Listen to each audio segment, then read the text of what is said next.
మనకు జరుగుతున్నటువంటి నష్టం ఇవాళ తెలిసిపోయింది. వాళ్ళ ఆటలు సాగవు. ఇంకా ఎందుకని చెప్తున్నారంటే తెలంగాణ రాష్ట్రంలో పెద్ద గ్రామం మండల కోట పెద్ద గ్రామం. నేను 2004 నుంచి మొన్నటి వరకు నేను సర్పంచ్ ఉన్నాను. ఎన్నో అనుభవాలు, ఎన్నో ఒడిదుడుకులు.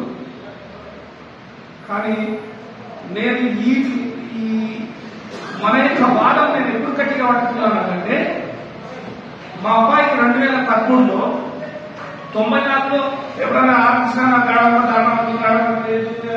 పోయేవాడు. అది బలవంతంగా పోవాలి. అడగపోతే 5-6 మంది కూడా ఉండవుతుంది. ఏమన్నా ధర్నా చౌకలో లేకపోతే ఏదైనా రాష్ట్రంలో లేకపోతే ఏదైనా ఒక హాస్టల్ ముందరో ఒక స్కూల్ ముందరో కాలేజీ ముందరో చెప్తుంటే ఒక 20-30 మందిని కలిసి పాల్గొంటుంటే అయిపోతుంది.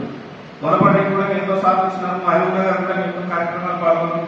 బీఆర్ భవన్లో కానీ ఆడ కానీ ఎంబీఎస్ కాలేజీ ముందర కానీ ఈ హాస్టల్ ముందర టెక్ కాలేజీ ముందర అవుతే అప్పటి వరకు జరిగినటువంటి కార్యక్రమం ఒక ఎత్తు, ఇవాళ జరుగుతున్నటువంటి కార్యక్రమం ఒక ఎత్తు. 2013లో మా అబ్బాయికి ఉన్నతమైనటువంటి యూనివర్సిటీలో సీట్ వచ్చింది. జనరల్ కోటాలో వచ్చింది. మా అబ్బాయికి వచ్చిన ర్యాంక్ ఐఐటిలో జనరల్ సీట్లో వచ్చింది. వస్తే నన్ను ఓబీసీ సర్టిఫికేట్ తీసుకొని రమ్మని చెప్పేసరికి నేను ఫ్లైట్లో చెన్నై వెళ్ళిపోయాను. అరే నా అబ్బాయికి ఓబీసీ సర్టిఫికేట్ నాకు సంబంధం లేదు, నాకు జనరల్ కోటాలో వచ్చింది.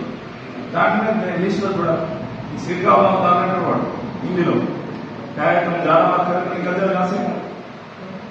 అరే ఇదేంటి బాబు, నేను ఆ రోజు గమనించిన మనకు జరుగుతున్నటువంటి అన్యాయం. జనరల్ సీట్లో వస్తే నన్ను ఓబీసీ సీట్లో యాడ్ చేశారు మా అబ్బాయి. అంటే సమాజం ఎంత నష్టపోతుంది అనేది ఆ రోజు గమనించి ఆ రోజు నేను జస్టిస్ ఈశ్వరయ్య గారికి నేను చదువు చెప్పాను.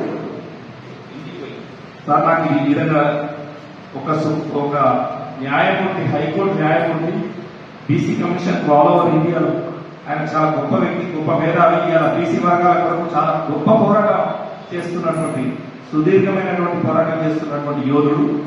ఆయన ఈ విషయం చెప్పినప్పుడు ఆయన నిజంగా విచిత్రపోయింది. దాని తర్వాత నేను దేవేంద్రగా ఉంటాను. మన బీసీ భవనం బీసీలకు కూడా సెంట్రల్ సిటీలో ఒక భవనం ఉండాలని చెప్పి దేవేంద్ర గౌడ్ గారు ఒక భవనం ఏర్పాటు చేశారు. బీసీ భవనం ఏర్పాటు చేసినప్పుడు నేను వాట్సాప్లో కూడా నేను చెప్పడం జరిగింది. అందుకే కదా ఇవన్నీ ఏర్పాటు చేసింది, మనం చైతన్యం నింపాలి ఎట్లా చేసి అది కనుక సంజీవ్ ముద్రాజు మేము ఇద్దరం కలిసి మేము ఇద్దరు అనందంలో మంది ఉంటాం.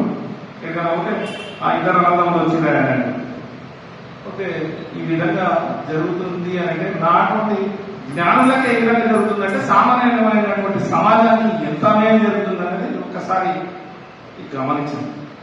దాని తర్వాత ప్రయాణం సుదీర్ఘంగా సాగింది. ఇవాళ ఇది ఒక పొరకగా ఉన్నది, మోపుడై అరే ఈ దేశంలో ఉన్నటువంటి ప్రతి బావి నీళ్లు కూడా లెక్క పెట్టడం. ఎన్ని గోళ్ళు ఉన్నాయని అంటాం. ఒక బావి నోటి ఎన్ని గోళ్ళ నీళ్లు ఉన్నాయని అంటాం. చెరువులో ఎన్ని నీళ్ళు ఉన్నాయని అమ్మాయి అని అంటాం. హాఫ్ టీఎంసీ అంటాం, 0.2 1 టీఎంసీ అని అంటాం. ప్రతి దానికి లెక్క కడతారు. సమాజంలో ఉన్నటువంటి బీసీ సమాజానికి లెక్క కట్టడానికి ఇన్ని రోజులు పడ్డాయా?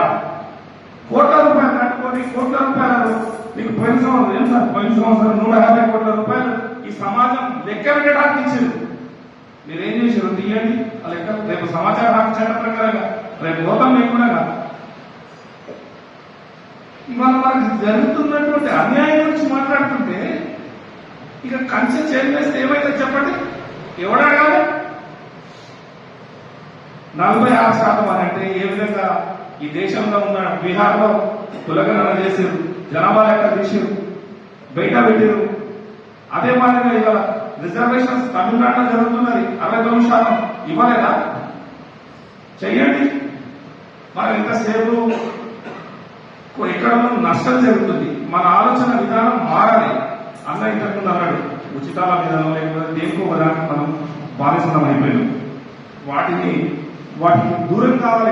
కొంతకాలం దూరంగా ప్రయాణం చేస్తే ఆటోమేటిక్ మనం ఎవరికి భయపడకుండా జీవనం చేయడానికి అవకాశం ఉంటుంది.